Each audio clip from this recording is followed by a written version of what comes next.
Welcome to the Informed Pregnancy and Parenting Podcast. I'm your host, pregnancy-focused chiropractor, Dr. Elliot Berlin. My guest today, you'll remember from the last time we talked to her, is a former entertainment professional, currently a certified doula childbirth educator, and last time we spoke to her was literally about to give birth and now has had the baby. Caitlin Yes. Elder, welcome back to the podcast. And Thank you. Congratulations. Thank you. It's wonderful to be back. Okay, so we spoke to you really at the very end of the pregnancy. So we thought. Actually, we thought it was the end of the pregnancy. I was so convinced. I was like going to give birth any minute. I did not give birth for almost 2 weeks later. I gave birth on my due date, or the day after. I mean, this is great because we didn't have to rush so hard to record. I know. That was the story of the end of my pregnancy. I rushed everything and then was just sitting around for weeks. Twiddling the thumbs. Yes. Okay. If we could recap your first pregnancy and birth experience, you had a good pregnancy, if I remember correctly. Smooth. Yes. Was the word you used. Smooth. And you had this plan for birth, and it didn't go exactly according to plan. You had back labor, and then back labor makes you feel like you're going to break in half. So you got a epidural, Correct. but Correct. It was not the great epidural experience. No. For some reason, felt heavy-handed to me, and I was very drugged and out of it by the epidural, and basically was not present for my entire labor. Right, and birth. And birth, and then had to go on magnesium after for 24 hours and was even more out of it. So a very medicated, not present 48-hour experience. Okay, and then your plan was, I guess at first, to go into labor before your due date, which didn't happen. Spoiler alert. And then to do an unmedicated or lightly medicated hospital birth. Yes, exactly. Okay. Now we join your story already in progress. So what did you do with the 2 weeks when the baby didn't come? I did a lot of what I called quote unquote releasing, which was really just me giving up mentally and accepting that I could not control when this baby was coming. I always say our children are like our greatest trolls, and apparently my children start that in the womb. And I convinced everyone I was going to have this baby early, and she was like, absolutely not. You think you're in charge. Spoiler alert, I am. And she did not come. I also think for me, a lot of it, because of my son, I have a 2.5-year-old. I was really worried about him and how he would handle everything. And so I truly think I had such a mental block on going into labor because of that I just couldn't let my body relax enough. And finally, I did, and my son seemed okay. And I just decided we're going to hit the ground, we're going to walk a ton, we're going to let go. Were you doing things during the 2 weeks to try to encourage labor? I was, and I also wasn't doing as much as I should have been doing because I didn't want to go into labor because of my son, because he had like a sleep regression thing. Like it was a whole situation. So I was eating dates, I was doing the evening primrose oil, but I wasn't. In your mouth or? No, I was inserting it. Okay. But I wasn't walking a lot. And I just mentally was not welcoming. Like I was not putting out like welcome party vibes for my daughter. It was like, stay back. You're like, where are you? But don't come. Correct. Okay. I mean, where does that leave you mentally? It seems like a rough spot. Yeah, mentally it leaves you in a really unwell spot where you are wanting something to happen, not wanting it to happen, trying to control something you can't control. And then for some reason, something just shifted over the weekend and I felt, okay, I'm ready. I'm ready to move on from this waiting game. I'm letting go of control. I'm welcoming it whenever it happens. It will all work out. I walked a bunch over the weekend. Was there any cervical checking going on? I had a cervical check at my 39-week appointment, and I had not dilated anymore. I was still like 1 centimeter dilated, only 30% effaced. And because my doctor felt bad for me, she described my cervix as soft/medium when before it was medium. But I think she just threw that in there to make me feel better that something was happening. So that was an appointment on Thursday. And that was the Thursday. And on Monday, I was going to hit my due date. So that weekend, I walked a bunch, really worked on like relaxing, really worked on like having fun with my son, getting the oxytocin flowing. And on Monday, I went and got my nails done, had a really nice day. And I just had a feeling. I texted my doula and I said, tonight and tomorrow are going to be, that's our time. Like it's going to happen. And then it did. Wow. I Yeah. mean, you should have a prediction service for all the other mommies. Well, spoiler alert, all of this made me think I could control what was going on. I could not control a single thing. And that happened a little late in the game. But Okay. I, So when you say after all that walking and you said it's going to be the next day and a half, what time of day and how did it start? so I went to sleep that night and I really had a feeling it was going to happen. I had had a lot more like pink tinged mucus discharge. So I was like, oh, I know my cervix is changing. Had felt a little crampy that day, went to bed, and at 11:30 I woke up from a contraction. And it was in the front, which was very encouraging for me because I did not want back labor. And it was not too intense. I couldn't sleep through it, but then it kind of started feeling it a little bit more in my back. So instead of trying to rest and sleep, I was like, okay, I'm going to prioritize like hands and knees, all fours, cat cow to try to keep the baby from not being sunny side up. And then also, I decided, again, because I thought I could mentally control labor, that I was going to stop being in labor for the rest of the night because I wanted my husband to be able to take my son to school that morning. So I was like, oh, I'm just going to totally shut this down and we're not going to be in labor. And I found a position where if I sat at an exact 90-degree angle in my bed, like no contractions would come. So I did Interesting. that. I don't know what was going on truly, but anytime I moved, then I would have a contraction. So I just sat so still for basically all night long, trying to will my body to not go into labor. And I was fairly successful until like 5:30 in the morning. Is your husband awake for any of this? So he was sleeping in the guest room because of my son's like sleep regression. And at one point, he came in the room where I was at like 3 a.m. to get a blanket. And I said to him, I'm in labor. And he goes, okay, and walks out of the room and closes the door. And I was like, okay, I guess I'll talk to you later. And apparently he thought I said, I'm awake and did not catch that I told him I was in labor. Oh, So he had no idea what was happening in the other room. sleepwalking. Okay. Yes.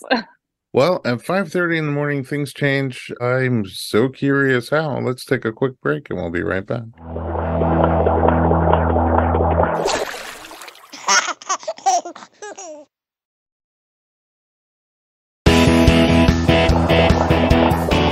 Welcome back. We are in the after episode of a before and after birth story with Caitlin Wilder. Oh, okay, labor starts, but she tries to will it not to progress because she wants her husband, who is sleepwalking through the house too, be able to take her toddler son to school in the morning before they go into labor.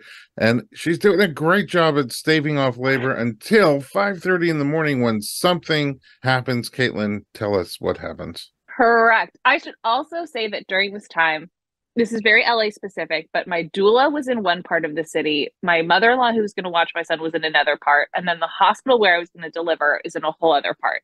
So I also was trying to control traffic patterns and logistics while all of this was going on. And my poor doula, Catherine Deeb, who's amazing, she knew I was straight up lying to her all night. And she kept texting me and being like, are you still trying to control your labor? Are you what's up? And I would be like, yeah, but it's going great. Like I'm totally fine. And then around 5:30, things started to get more intense. And I was like, okay, I'm not really holding on to this as much as I was before. And then at 6 o'clock, my water broke. I wasn't 100% convinced my water had broken because I was going to the bathroom, which is a very difficult time to tell if your water is breaking, but I felt like an internal pop. Ah, And I thought, oh no, this is happening.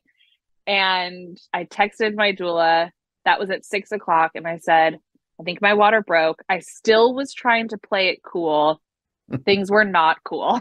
Okay, up until that point, because you said your surges started in the front, and then they Yes. were also kind of in the back, but you did the hands and knees. Yes. For actually multiple times in the night, I felt her flip both directions. Oh, interesting. So I could tell I had gotten her successfully at one point to be facing my back. And then at another point, she had flipped again. By the time my water broke, she was OP. So it was in the back again. Okay, so water Um, broke OP, for anyone who doesn't know, the baby's occiput was posterior, meaning against Caitlin's back. So the baby's hard skull bone in the back of the head was against Caitlin's hard pelvic bone in the yes, back of her, under her spine. a match made in hell. Well said, touche. Yes. Because So this is what she, happened to you the first time. exactly, exactly. And I was like, oh no, it's happening again. It was so familiar, which I think might have ultimately helped because I knew what it was this time. So I texted my doula and I was still trying to play it cool at 6 a.m. I got into the shower and I felt like things were okay. Things were not okay. Eventually, my doula at like 6:15 said she was 45 minutes away. And I wrote Oh, back, I do not have 45 minutes. So already at that point, I knew I didn't even have 45 minutes for her to come here to then take me to the hospital. I started timing my contractions. I hadn't timed them before because they were so far apart until my water broke. And immediately after 3 contractions, my contraction timing app was flashing on the screen. Go to the go, hospital now. go, go. Go. Like, please go. Oh, Because my contractions at their longest distance apart were 2 minutes and 45 seconds, lasting a minute. And that was when I started timing them. 2:45 apart? 2:45 apart, each lasting a minute. And that Wow. was the longest they were apart. So then it was rapidly going like 2 minutes, 30 seconds. Oh, my.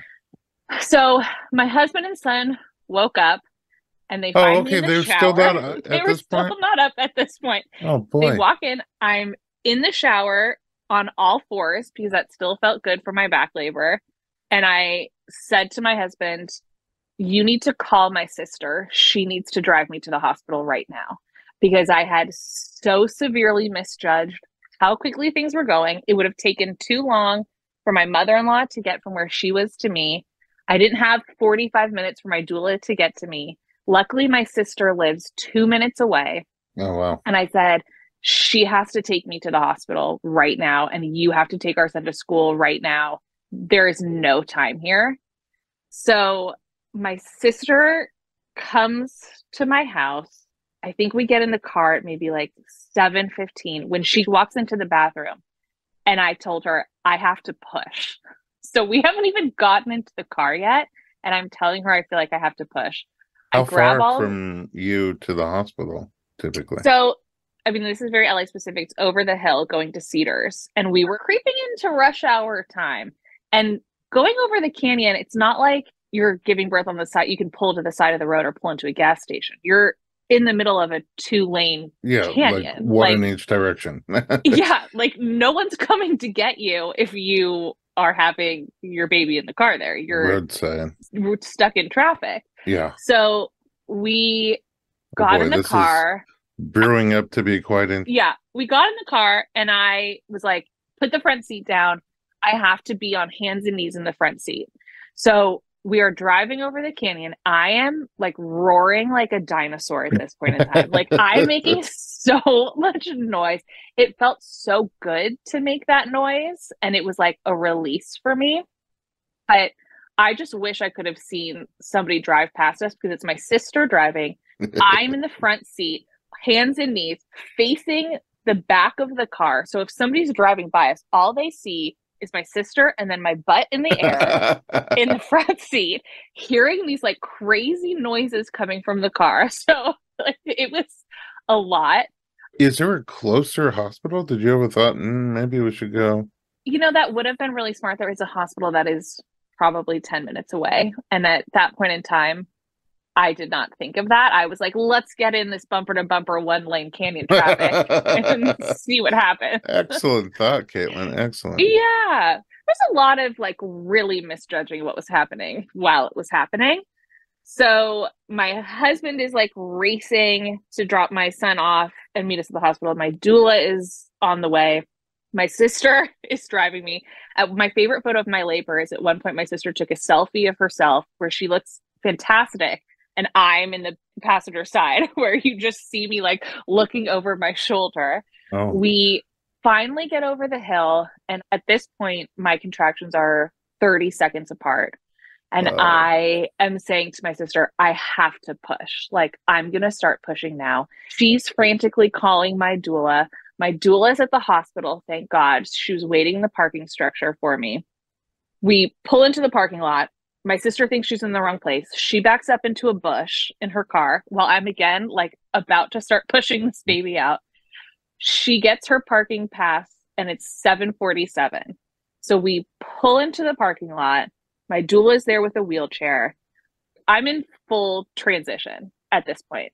Like I was pretty convinced I was going to have the baby in the car in the parking lot. oh. I had one contraction in the car, got onto the wheelchair, couldn't sit on it though. So I was riding the wheelchair backwards on all fours while Catherine, my doula, is trying to like push me down the hall into the elevator.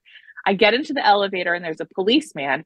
And I said, "Oh, thank God you're here. You can deliver my baby." He got off on the first floor he possibly could. So I am moaning in the elevator. We get up to the labor and delivery floor. There is like a group of nurses in the hallway having a meeting, and the doors open, and I'm like, ah! As again, riding this wheelchair backwards, they push me to reception. My sister checks me in. At some point, someone comes to me and is talking to me. And it's so funny because to me, it was this like older woman wearing like a nurse's scrub shirt. And Catherine, my doula, was like, "Do you remember that guy wearing a Hawaiian shirt talking to you?" And I was like, "Did we just have like a vision? Did somebody visit us both in this moment?" And we totally like received them in separate ways because this person was like talking to me so calmly. And Catherine thought it was a man in a whole like a Jimmy Buffett Margaritaville guy. So we have no idea who this person was. They tried to get me to like check in. I couldn't. Catherine is wheeling me as I'm riding the wheelchair. They tell me to go to one room. It was the wrong room. Catherine accidentally runs me into the wall because she couldn't see over me. We Oi. finally, there's so much going on. We finally get into the room. They told me to lay down, and I was yelling, like, "Are you serious?" Oh, they Like, want you to go on your back? they wanted me to go on my back because they wanted to do a cervical check. And I was like, it's pretty clear what's happening right now. Like, do we really need a cervical check? But they did a cervical check. I was 10 centimeters, 100% effaced, +3. Okay. Baby was there. How do they even get to your cervix? How was your back? So my back was not good, but I will say the noises that I was making provided so much relief for me. And I was able to really focus on the in between time of the contractions. So when I could feel a contraction building, instead of being fearful, intense, I, for some reason, was able to receive it as like, oh, thank God it's starting because it's going to be over soon and I'm going to get back to that more relaxed place. And I just focused on that and breathing and making noise. And it was very painful. And if I had been at the hospital any earlier, I would have probably gotten an epidural Interesting. because it was so painful. And when I got to the hospital, they told me I was 10 and +3. Somebody said, "Do you want an epidural?" And I looked at Really? them and I said, "Yes." I looked at them and I said, "Is there time for that? Like, in what world also am I going to be still enough for you to put an epidural in?" And this nurse looked at me and she was like, "I don't think you need one." I was like, "I think you're right." Hmm. So I'm on the bed. I got back on all fours. They tried to give me an IV, and I said, "Absolutely not. This is not the time for an IV." At one point, they were like, "Can we take your shorts off?" And I just screamed, "My shorts are still on." Like, I didn't know what was going on. My doctor was not there. It was On a the way? resident. She was on the way, but my doula had called the hospital, and the hospital didn't really fully believe what she was telling them about the situation we were in. So they didn't call her. She just happened to already be on the way. Oh, wow. So it was just nurses and a resident, and they were all telling me, like, it's okay, we can deliver your baby for you. And I was like, I certainly hope so, because this baby is about to come out. I couldn't not push. I don't even think I actually pushed. It was complete like fetal ejection reflex. Like this baby was coming out on its own. At one point, I said, I need to go to the bathroom. Like, let me sit on the toilet. And like 8 people yelled in unison, no. And they did not want to let me off the bed. I, again, didn't even really push. Twice, 2 contractions. She was out. It Oh, was wow. delivered unmedicated, all 4s, hands and knees. My doctor was not there. My husband wasn't there. Oh, He right. didn't make it. Literally, he got there 7 minutes later. So there was not even 7 minutes to spare. Like I couldn't, stop it. So from the time 7:47 when my sister got her parking pass, I had the baby on the bed behind me at 8:07. So 20 minutes of Wow. pulling into the parking garage to delivering a Navigating baby. through the hospital corridors, elevators, Having reception. having a contraction in the car, the policeman hitting the first stop on the elevator to get the hell out of there, navigating reception to having a baby was 20 minutes to the dot. Wow. Yeah. And then no doctor, no husband. I couldn't believe how quickly it had happened, that it had happened. My doctor made it like 5 minutes later. They were really good about leaving the cord unclamped and connected so my husband could still cut the cord. So she was connected, I think, for like almost 10 minutes, but it was crazy. And people kept popping their heads in because they could hear what was going on. I mean, imagine you're like starting your shift at 8 and everything's going well. And then all of a sudden you see this wild woman like roaring down the hallways, the roaring in the room, screaming. I mean, it was crazy, but it was pretty fantastic. Our first birth, my wife and I, with our firstborn, was about 42 hours. Oh my And God. the second one was just under 3 hours. And it was sort of similar. By the time we got to the hospital, it was about 18 minutes from arriving till the baby was out. It was a whole crazy story that I'll tell some other time. But it was a stark contrast to the first one when we're in the Very stark. hospital. Well, for us, we were in the hospital and we would see people come in, sometimes people we knew even in labor, but it was their second and our first. And like 2 hours later, we'd see them like come down the hall with a baby. I'm like, Yeah. really? You got here Yeah. hours after us. And then another person would come in and walk out with a baby. I'm like, do we need like an express lane ticket or Yeah. what the heck? But it sounds like you got one with your second. Oh, I certainly did. I mean, there was not a minute to spare. My doula was convinced that I was going to give birth in the car. If there had been more traffic, there is no doubt it would have happened. It sounds like it to me. That's what I thought you were going to say. Like, we didn't make it out of the parking lot and baby was born right there. Like, No, when you hit the we bush, barely that did. could have just done it. Yeah, I know. And I uh, was like, what are you doing? That's the right entrance. I mean, it was a whole thing. And then I told my sister I had all these towels. And I was like, don't you want to know what those towels were for? And she was like, oh, in case you got sick. And I said, no, in case you had to deliver my baby in the car. Like, that is how much I was preparing for that to oh, be what was going to happen. wow. Well, the doula in you. Yes. The doula Uh, and me, and having Catherine, thank goodness, all the way from Florida.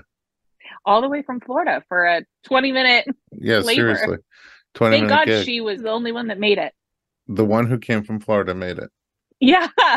Everybody else, not so much. Let's Yeah. take one more break. When I come back, I want to just process that a little further. Don't go anywhere. We'll be right back.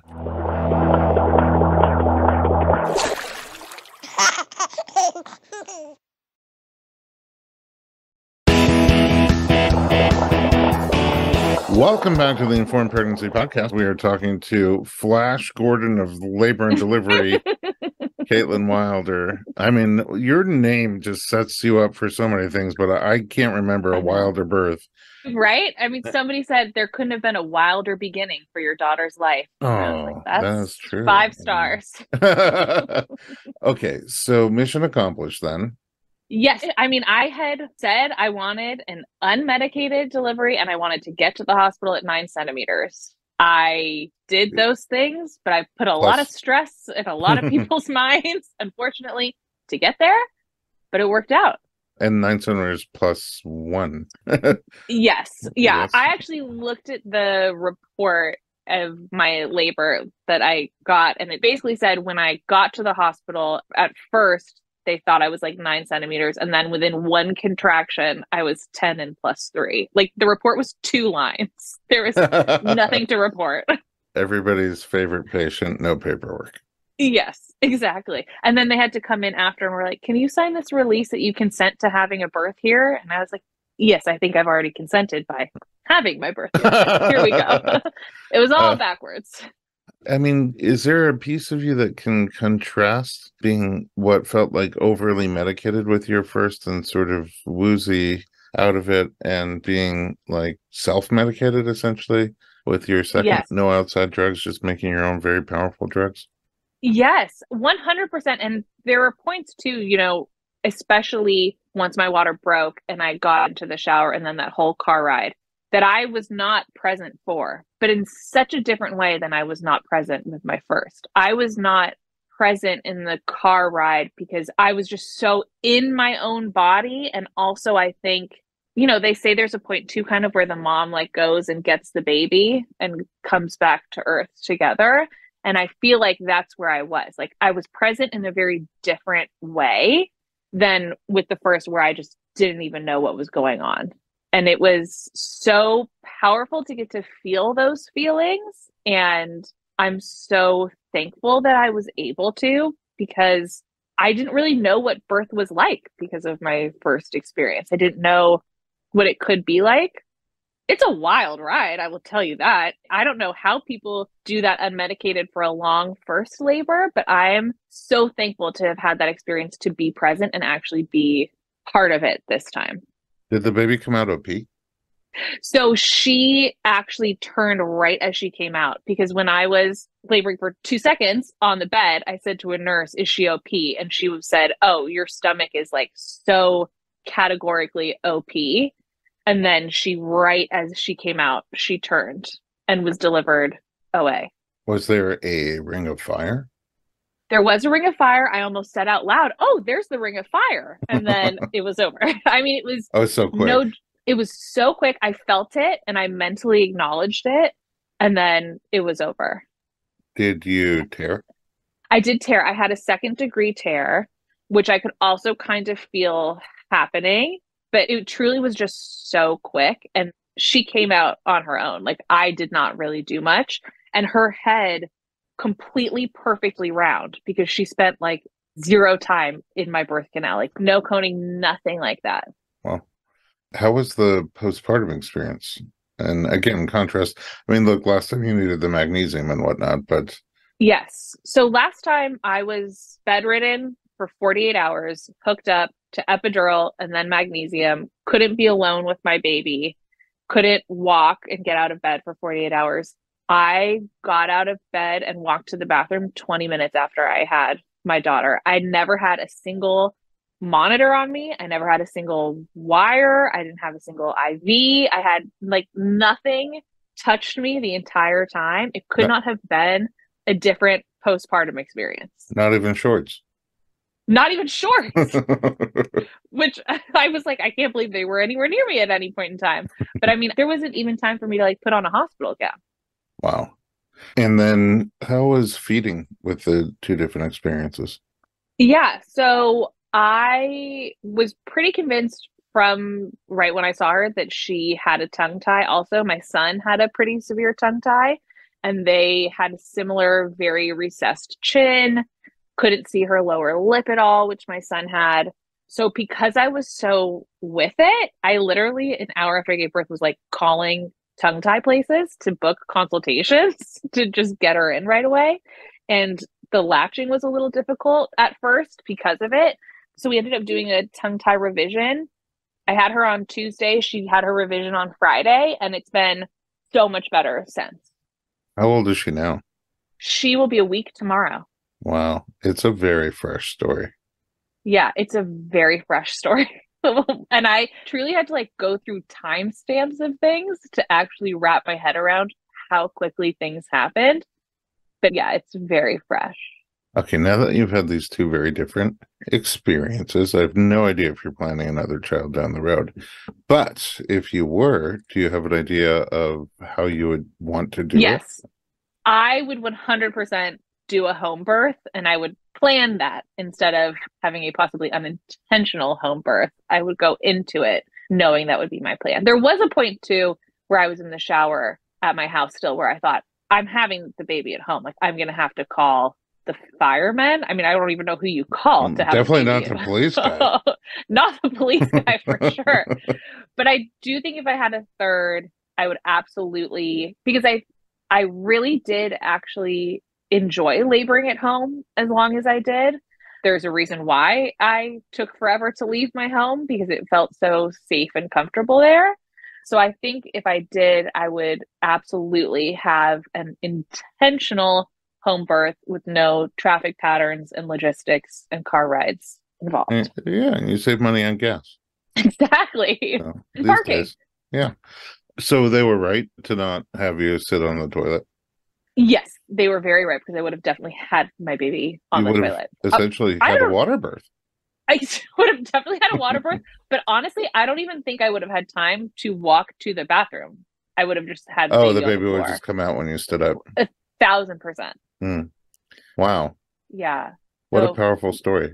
I wonder if you did the home birth, would you like wake your husband up or speak louder? yeah, I probably would make it a little bit more clear that I was actually in labor and not having a surprise solo labor Sandwich in the middle party. of the morning. Yeah.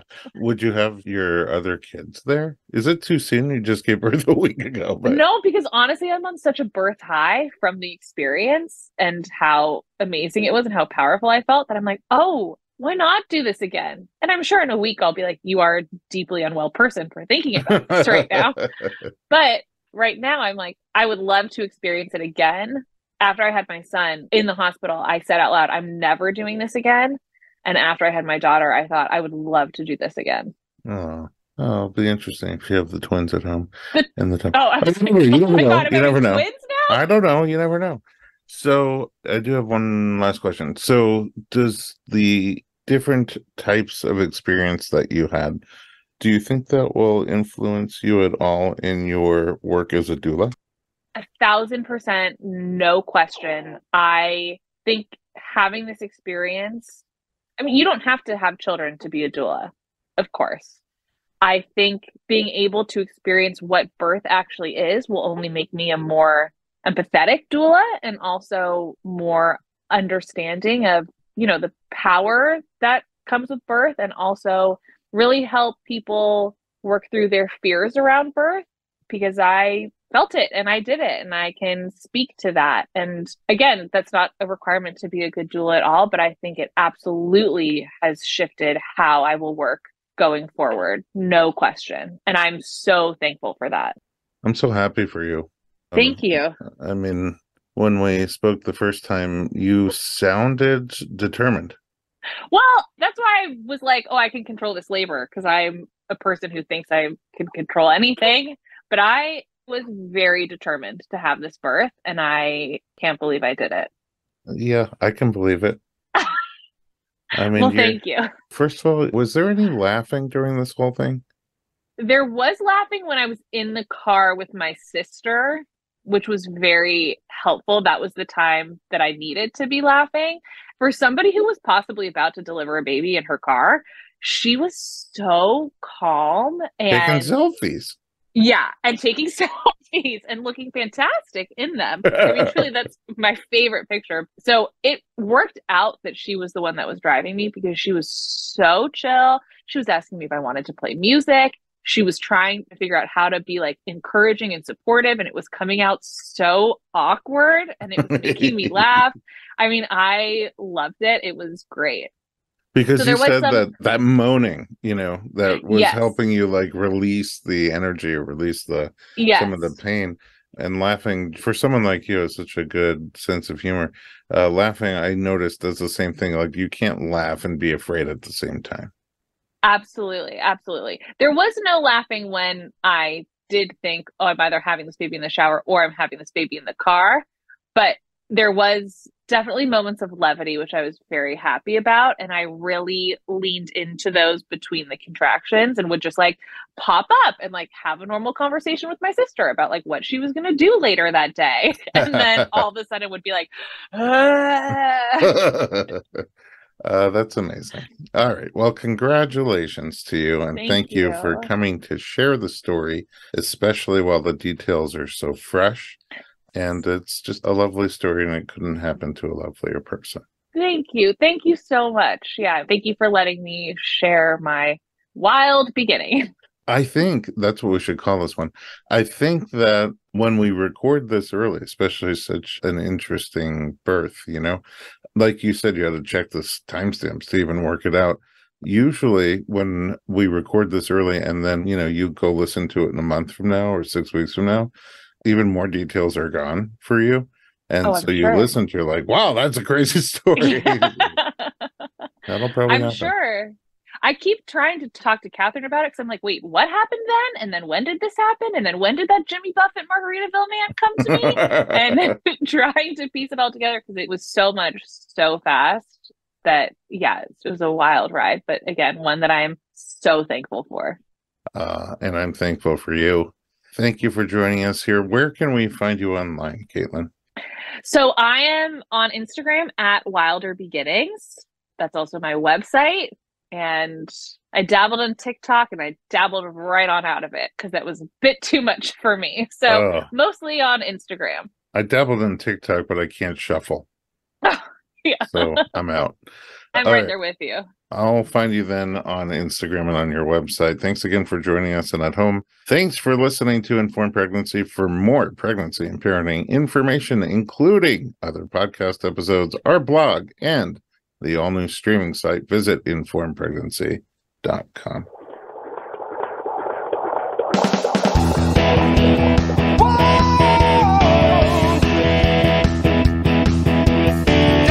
Doctor, give me the news. I got a whole